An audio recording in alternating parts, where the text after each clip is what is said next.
सूरदास जी के पद। पहला पद देखते हैं।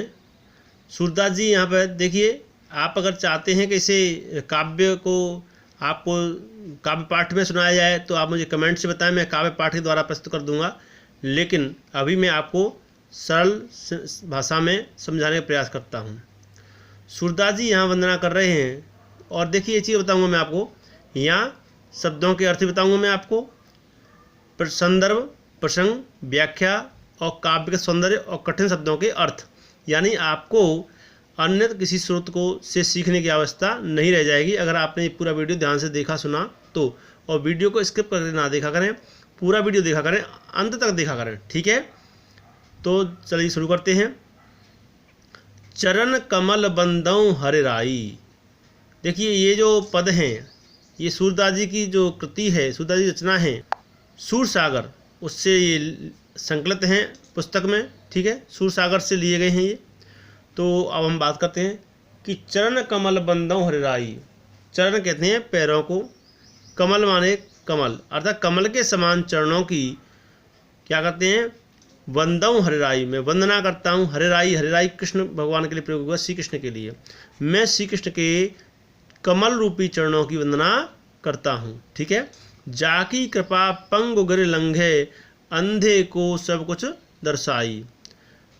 जाकी कृपा पंगु गिर लंघे, अंधे को सब कुछ दर्शाई। जाकी कृपा पंगु गिर लंघे। तो यहाँ सूरदास जी कहते हैं कि पहले हम शब्दों को समझ लेते हैं। इसमें जो शब्द आए हैं आप देख लें। देखिए पहला शब्द है चरण। चरण माने पैर, वंदौ माने वंदना करना, हरे राई यानी भगवान श्री कृष्ण, पंग माने लंगड़ा, गिर माने पहाड़, लंघे माने पार करना, दर्शाई माने दिखना, बहरो माने बहरा, सुने माने सुनना, पुण्य माने फिर से, रंक माने गरीब निर्धन, धराय माने धारण करना, तिहि माने उस, ठीक है। ये इसमें कठिन शब्द हैं जो आए हैं, उनको मैंने आपको उनका अर्थ बता दिया है। अब बात करते हैं संदर्भ की। तो संदर्भ क्या हो लिखेंगे इसका कि प्रस्तुत पद्यांश या प्रस्तुत पद्य खंड या प्रस्तुत पद, ठीक है, कुछ भी लिख सकते हैं। हमारी पाठ्यपुस्तक के काव्य खंड के पद शीर्षक से, पद नामक शीर्षक से उद्धृत है या अवतरित है या लिया गया है। इनमें से कोई एक शब्द यूज कर सकते हैं।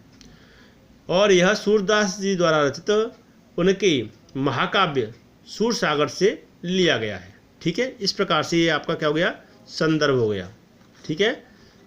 अब समझते हैं व्याख्या को।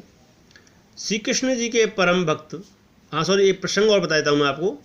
इसमें प्रसंग क्या हुआ, प्रसंग का मतलब होता है जिस प्रकार से आप लेटर लिखते हो, पत्र लिखते हो विद्यालय में प्रधानाचार्य जी के लिए, तो उसमें क्या लिखते हो आप, उसमें विषय लिखते हो।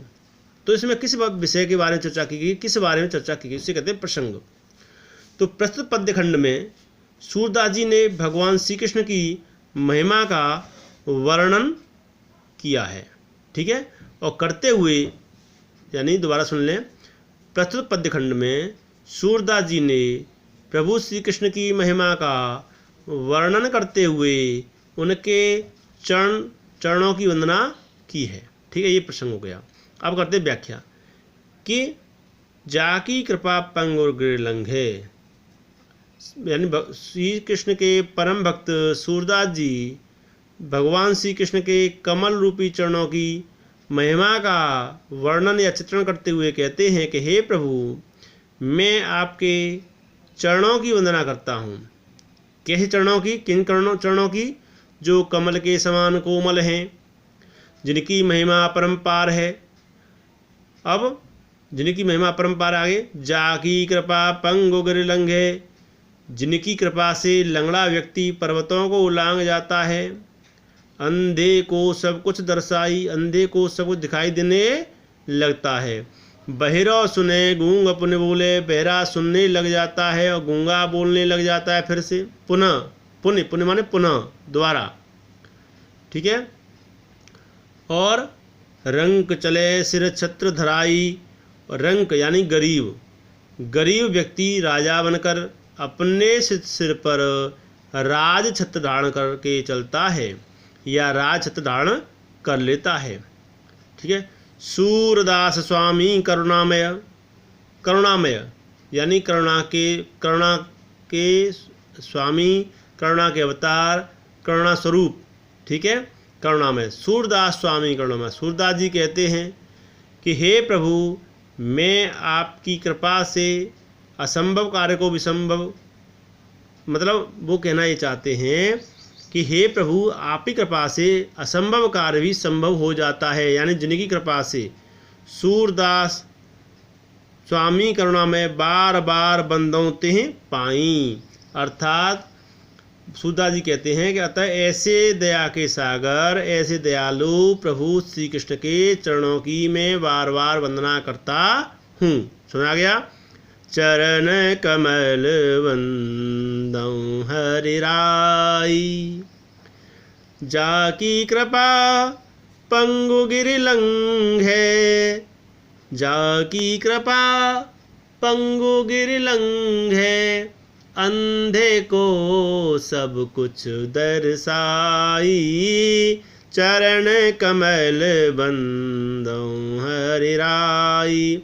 ठीक है, अब इसके काव्य सौंदर्य को देखते हैं। काव्य सौंदर्य लिख लें या काव्यगत सौंदर्य लिख लें। ठीक है, तो इस काव्य सौंदर्य में क्या लिखा जाता है कि इसमें क्या क्या विशेषताएं हैं इस पद में। तो विशेषता क्या है? नंबर 1 विशेषता इसकी भाषा देखते हैं। भाषा कैसी इनकी? साहित्यिक ब्रजभाषा। ठीक है, साहित्यिक ब्रज लिख सकते हैं आप। और इसकी बात है छंद कैसा है? छंद गेय पद है, यानी गेयात्मक। छंद क्या लिखेंगे? गेयात्मक।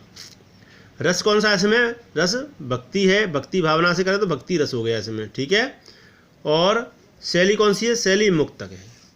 तो और आप एक पॉइंट डाल सकते हैं कि प्रस्तुत पद में, पद्य खंड में सूरदास जी ने भगवान श्री कृष्ण की जो वंदना की है वो दर्शनीय है, उनकी महिमा गुणगान किया है वो देखने योग्य है। ये पॉइंट भी आप डाल सकते हैं। तो इस प्रकार से संदर्भ, प्रसंग, व्याख्या, काव्य सौंदर्य और इसके अर्थ कंप्लीट इसके हो गए। तो इस तरह से आपको समझ में आया होगा, और अच्छा लगा हो तो मुझे कमेंट करके ज़रूर बताएं। ठीक है, और पूरा वीडियो देखें। अब अगला पद देखते हैं। अभी अगला पद देखते हैं।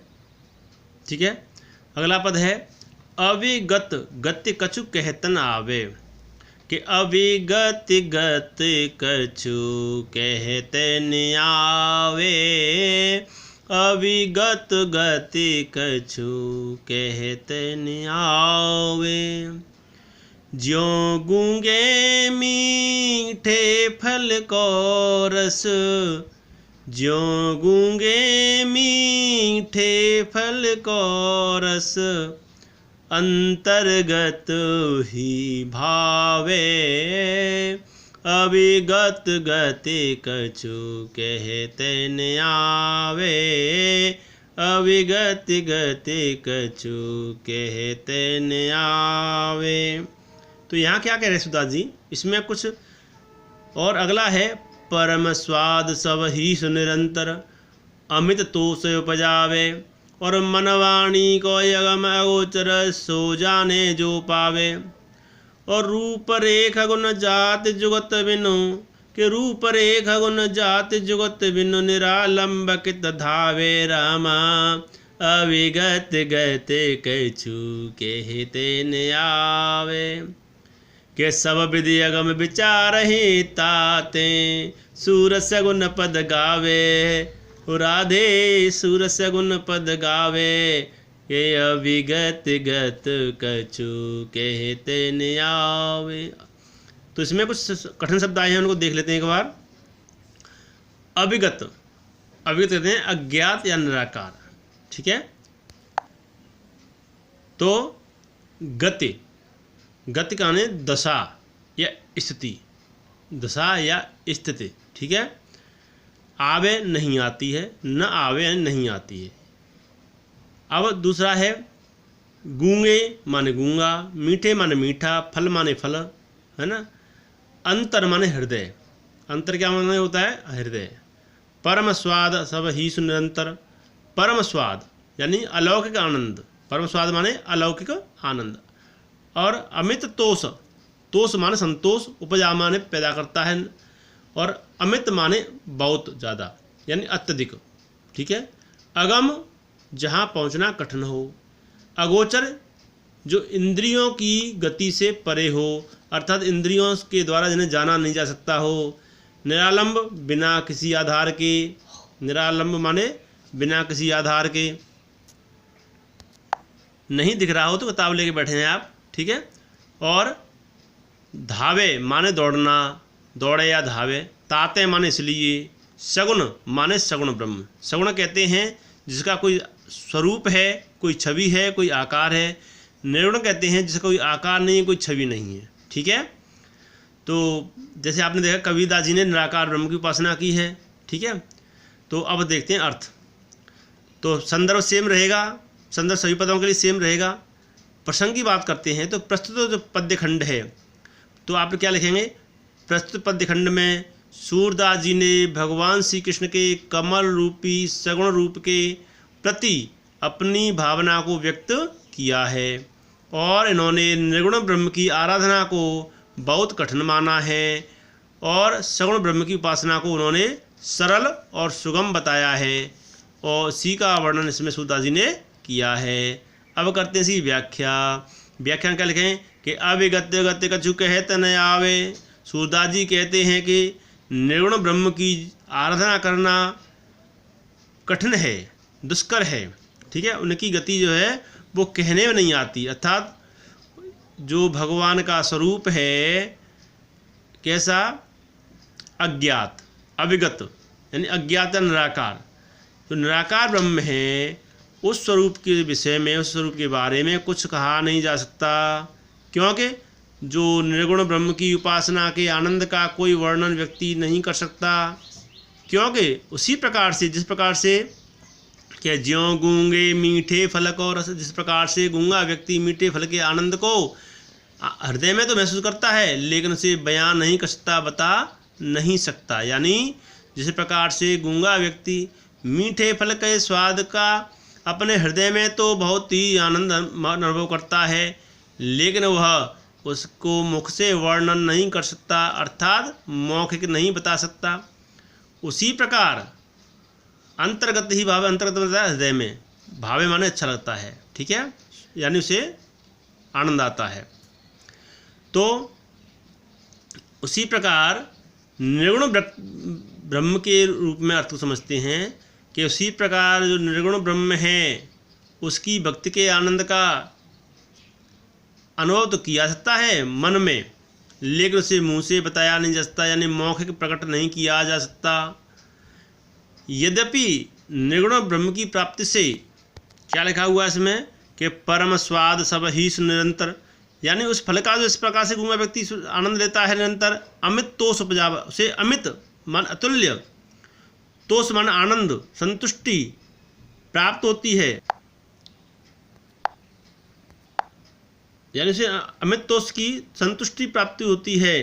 लेकिन वह संतोष को जो उसका उपासक है, निर्गुण ब्रह्म का जो उपासक है, उसमें उससे असीम संतोष ही प्राप्त करता है। पर क्या कहते हैं कि मन वाणी को अगम अगोचर, अर्थ में आपको पहले बता चुका हूँ। अर्थात मन वाणी क्या कहना चाहते हैं वो सूरदास जी? वो कहना चाहते हैं कि मन और वाणी द्वारा उस ब्रह्म तक या उस ईश्वर तक पहुंचा नहीं जा सकता जो इंद्रियों से परे है। मन वाणी का अगम अगोचर, अगम माने क्या बताया था मैंने, आपको ध्यान होगा, अगम जिसके बारे में जाना नहीं जा सकता हो, अर्थात अगम अगोचर, अगम्य है जिसके बारे में जान नहीं सकते। अगोचर अर्थात अगोचर यानी जिसको इंद्रियों की गति से परे, इंद्रियों के द्वारा नहीं प्राप्त किया जा सकता। कहने का भाव क्या है कि जिससे जो इंद्रियों से परे है, इसलिए उसे अगम अगोचर कहा गया है। तो जो से प्राप्त कर लेता है सो जाने जो पावे, सो जाने, सो जाने मतलब जो उसे जानता है वही उसे प्राप्त कर पाता है, ठीक है।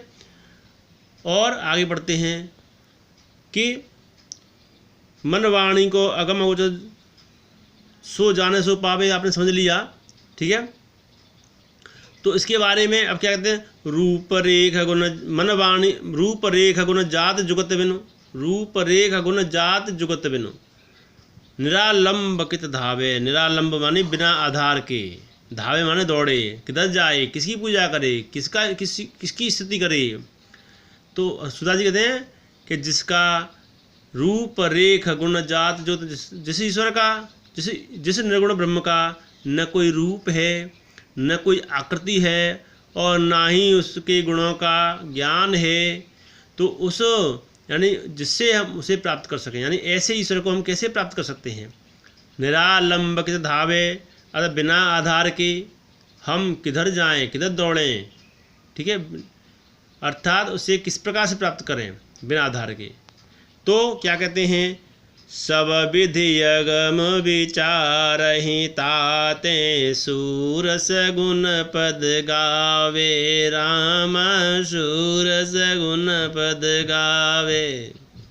क्या कहते हैं कि सब प्रकार से, इस प्रकार सब सोच विचार करने के बाद, इसी कारण से, इसी को विचार में रखकर, इसी को ध्यान में रखकर, यानी यही विचार करके सूरदास जी ने सगुण अर्थात श्री कृष्ण की लीला के पदों का गान करना ही उचित समझा है। अर्थात वो कहते हैं कि सूरस गुण पद गावे।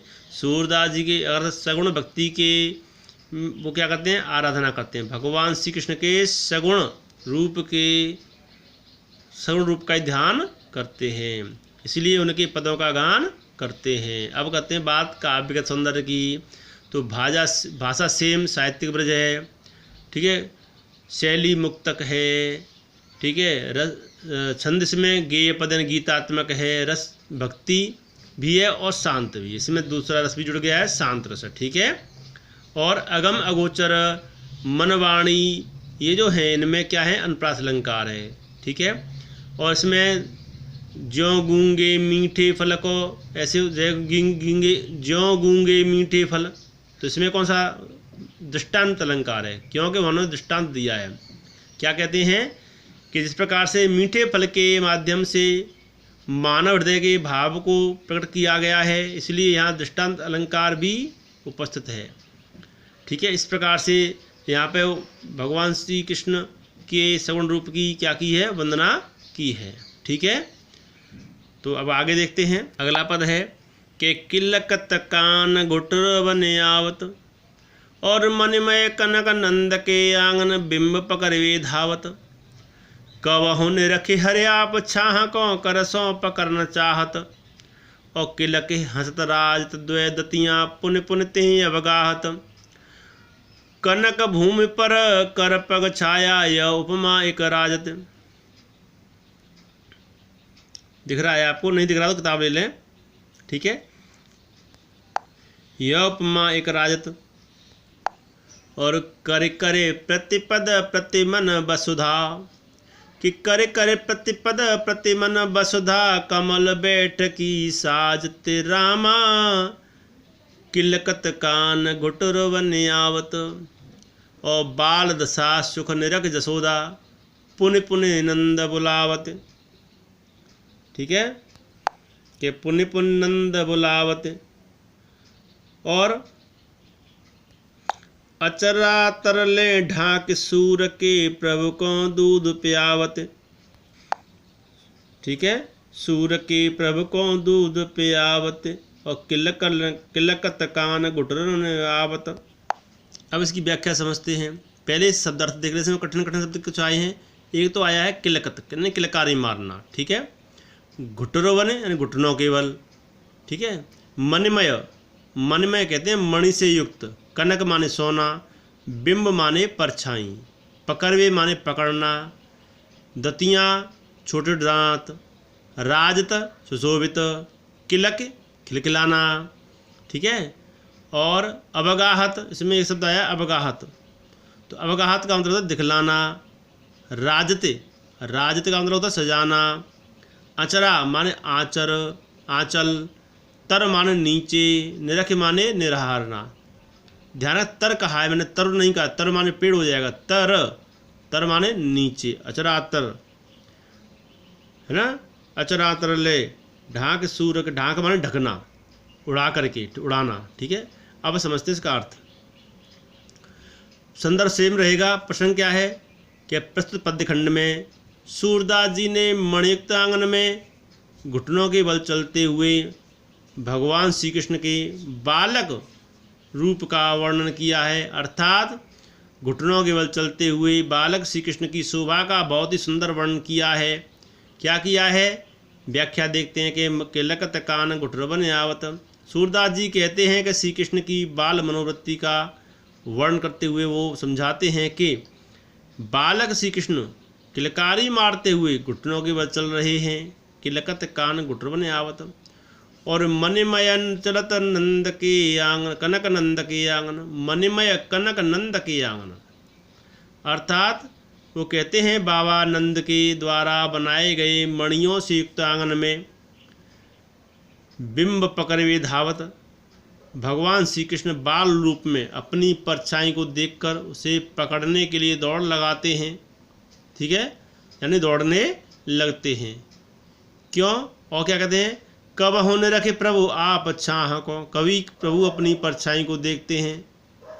और कब होने रखे प्रभु आप छाह को, कर सो पकड़ने सा, कर माने हाथ, सो माने से, अर्थात कभी कभी प्रभु श्री कृष्ण बाल रूप में दौड़ते हुए अपनी ही परछाई को पकड़ना चाहते हैं।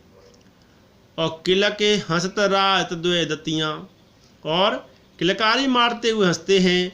जब हंसते हैं तो आपने देखा होगा, जब बच्चे हंसते हैं तो छोटे बच्चों के 2 दांत होते हैं और सामने 2 दांत बहुत ही सुंदर लगते हैं, तो उसी प्रकार उनके आगे के 2 दांत बार बार दिखाई देने लगते हैं।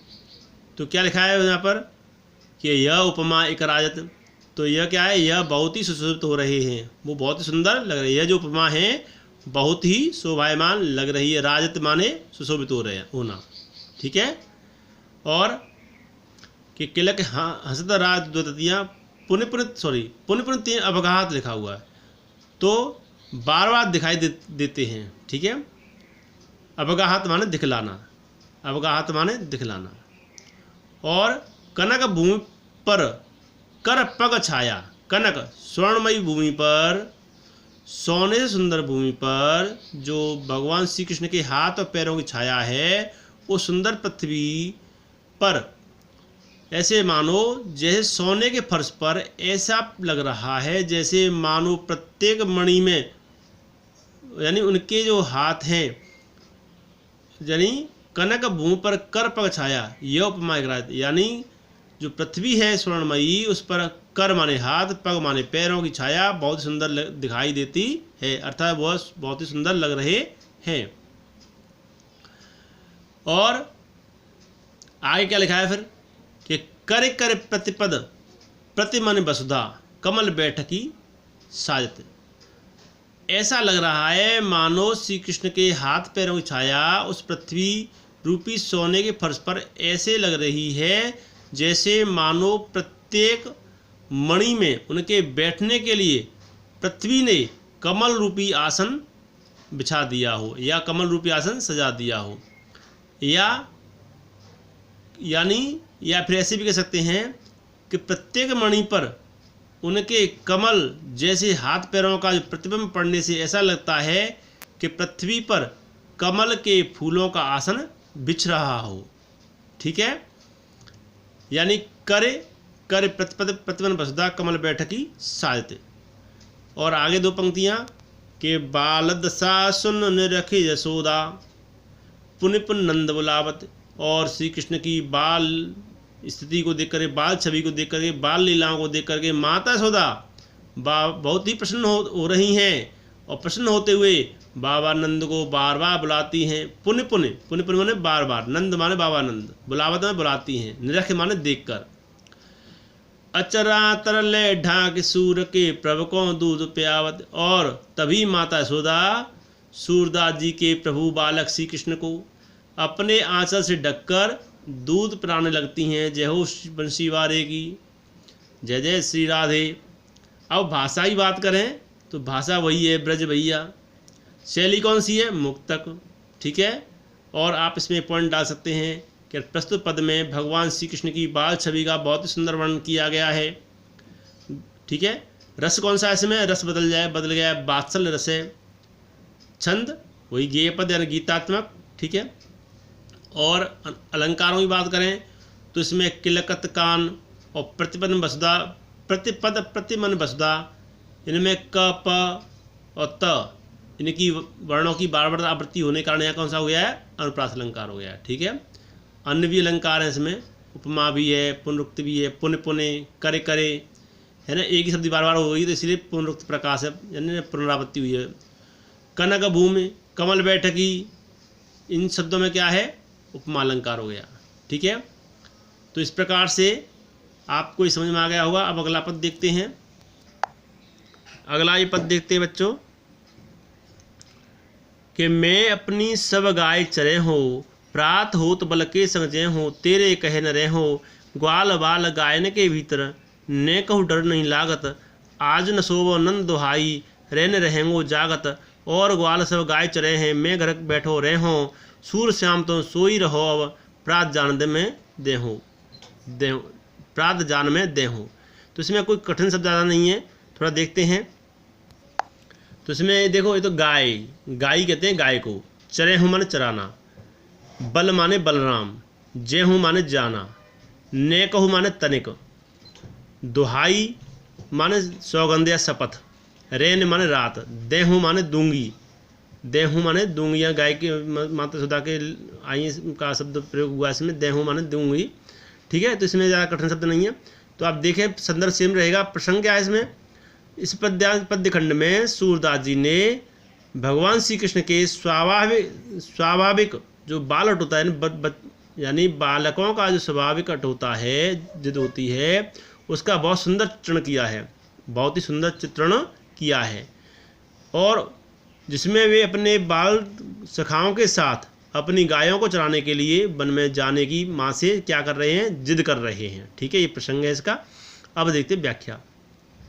कि मैं अपनी सब गाय चरे हूँ, हे मैया, यानी बालक श्री कृष्ण अपनी माता यशोदा से जिद करते हुए या हट करते हुए कहते हैं, हे मैया, मैं भी अपनी सब गाय चराने के लिए सुबह ही जाऊँगा, मैं अपनी सब गायों को चराने के लिए वन में जाऊँगा।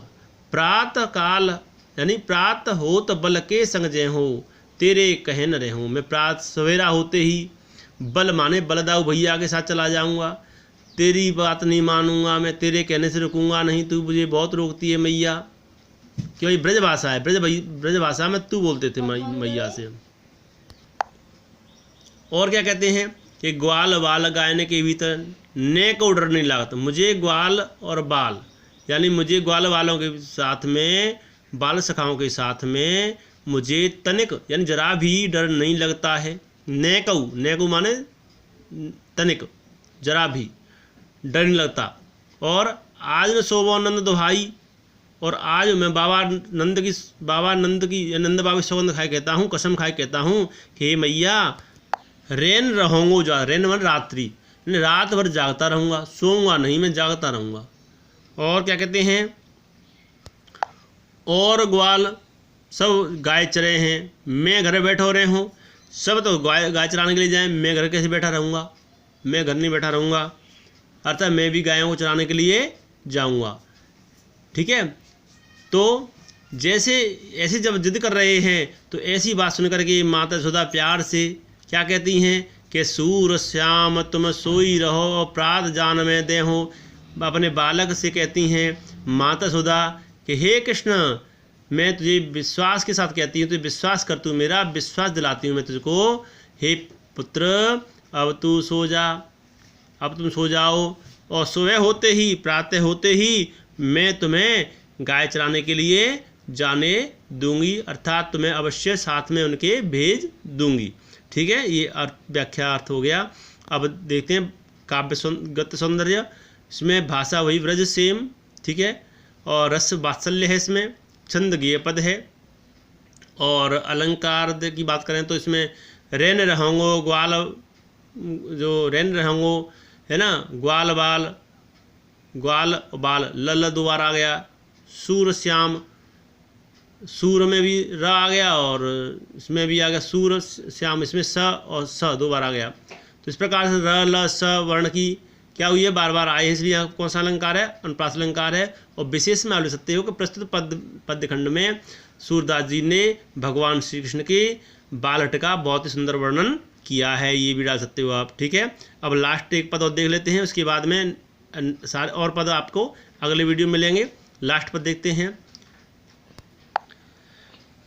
अगला पद देखते हैं, मैया होन चरे हो गाई। देखिए इस जो पद है इसमें क्या है, इसका जो प्रसंग में सुन लीजिए आप पहले ही।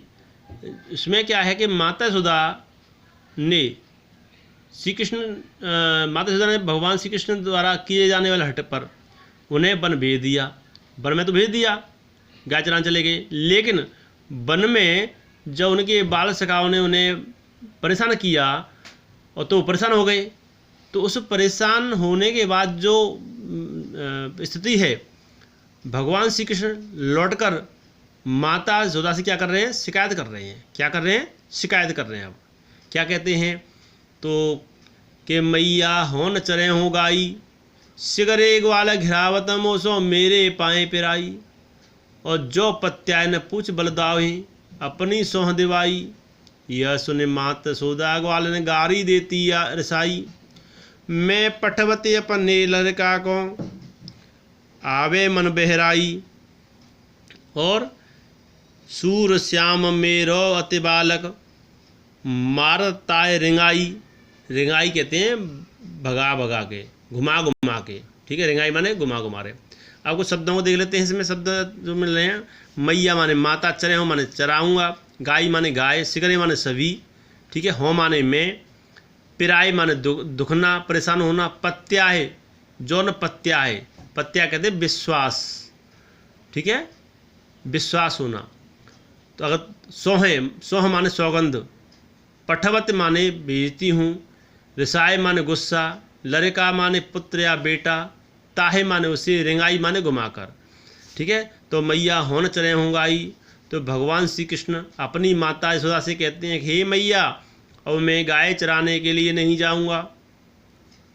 क्यों नहीं जाऊंगा, क्यों, सिगरे ग्वाल गिरावत मोसों, सभी ग्वाल वाला मैया मुझसे गायों को गिरवाते हैं, अर्थात मुझसे गिरने के लिए कहते हैं, है ना। और क्या कहते हैं, मोसों मेरे पाए पिराई, और मेरे पैरों में माता दर्द होने लगता है। मुझसे कहते हैं, काना देख वो गाय गई, उसे लेके आ। फिर काना देख वो बछड़ा भाग गया, उसको लेके आ।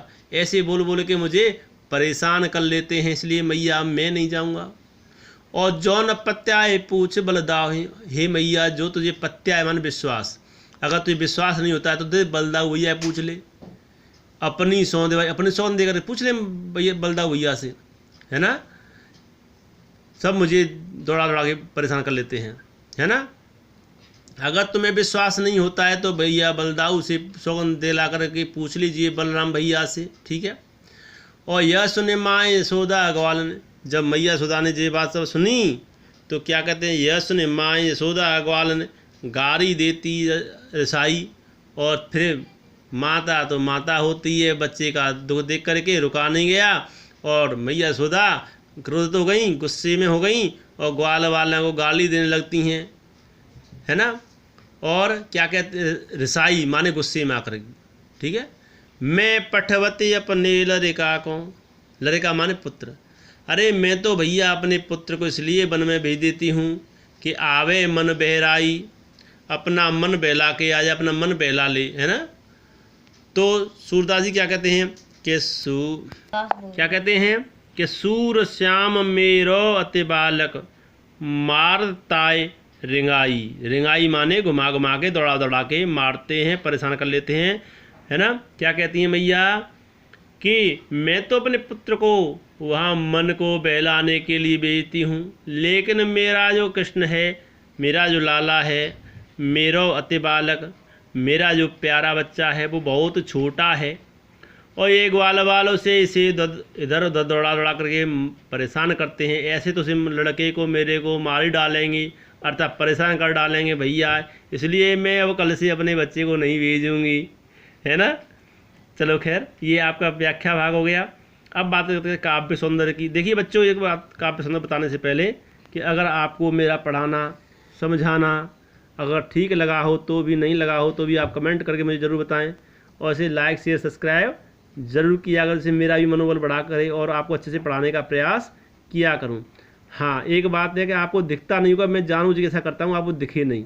कारण क्या है कि जब आपको दिखेगा नहीं तो आप ध्यान से सुनेंगे, और सुनेंगे तो आपको याद हो जाएगा। ठीक है, तो अब सुने ध्यान से। भाषा कौन सी है? ब्रज। शैली कौन सी है? मुक्तक। रस कौन सा है इसमें? भैया पुत्र पे बहुत प्रेम आ रहा है तो वात्सल्य रस हो गया, गुण माधुर्य हो गया, और छंद कौन सा है? गेय पद।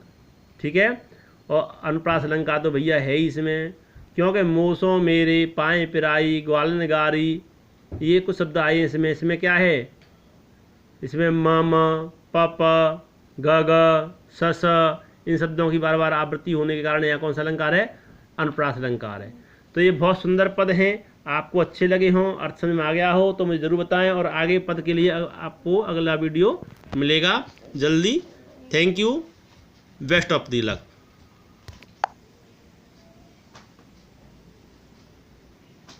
आप चाहें तो इसका स्क्रीनशॉट भी ले सकते हैं।